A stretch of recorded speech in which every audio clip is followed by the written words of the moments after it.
Jim's Digital Marketing is in the place. Now we're going to cover a Google search ad strategy that is not mainly utilized. And how you can utilize this strategy is not very common.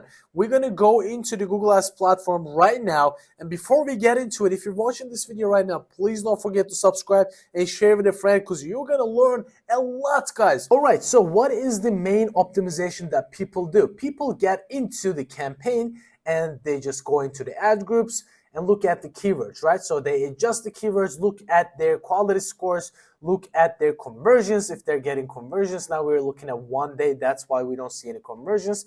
And they take some actions, right? Or sometimes what people do, which is, you have to do it if you're running Google search campaigns, you're gonna go to come under insights and reports. For some of the accounts, it is still under keywords, but now for new accounts, it is sitting under the insights and reports, the search terms. So we're going to look at the search terms. So we're going to look at the irrelevant search terms, and we're going to exclude those search terms. So for instance, what is irrelevant for us? Albury strippers, this is not relevant for us because we are serving only in Melbourne for this client, right? So I'm going to add this as a negative keyword, which is the usual optimization. But what else we can do, guys? What else we can do? If you have more data in your ad account, I really want you to go to all campaigns again and go back to your original campaign that you are gonna want to change stuff. And I want you to come to audiences.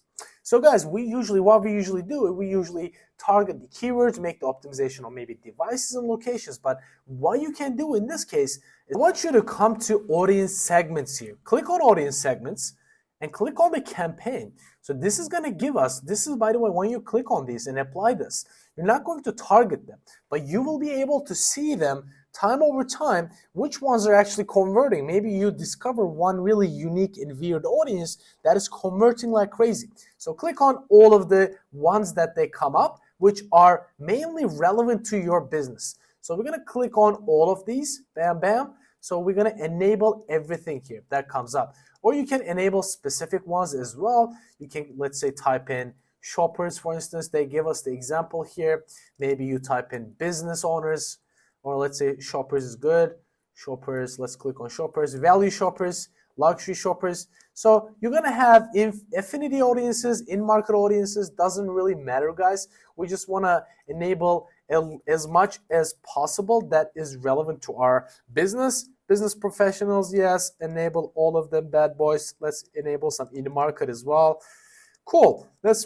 Enabling all of that, accounting software, whatever the case may be. And what I want to do is I want to keep it an observation, keep it under observation, not targeting. If I keep on targeting, my search campaign will only show up to those people. So I want to keep it under observation, click save. And now it is going to collect that data. And in a couple of days, I will come back to this bad boy. And here, once I click on show table, I will be able to see those audiences. And right next to it, I will see their conversions, conversion rate, and cost, how much I'm spending on those audiences. And let's say there's an amazing audience, let's say really irrelevant, right? Text preparation or something for a stripper related campaign. What I want to do here, click on this bad boy, and I want to edit that bid. So maybe I want to increase the bids for that really lucrative audience, and I discovered that audience. Not a lot of businesses do that, guys. So I want to maybe increase this by 50%. But since I don't have that data, I don't want to do it, and I will see you guys and a couple of days later so we can make that educated decision. It's been a couple of days now. Now we are going to jump back into the campaign and going to look at the results, what audience segments are giving us what type of results. To be exact, it's almost been like 2 days only. It's not an ideal scenario, but I want you to usually wait for 1 week at least to collect enough data. So we're going to go into the campaign and we're going to go to the audiences section on the left-hand side. I will click on this bad boy, and now after we set this thing on observation, after I click on this show table here, we'll be able to see all these data. So this data is going to be extremely useful for us, guys. So we have enough columns to make a decision. And if you have, guys, cost per conversion value, if you have an e-commerce product that you're selling, I suggest you put that as well under columns and then under performance. So you can set that here, conversions, you can set attributes here, you can set competitor metrics, whatever the case may be. But since this is a lead generation campaign, this data is going to be enough for me. So what I'm going to look at, guys, look at the conversions in the last couple of days. I can see nightlife enthusiasts have been giving me $4 cost per conversion, which is amazing, guys. We have media entertainment, $4.45. We can see we have avid business news readers.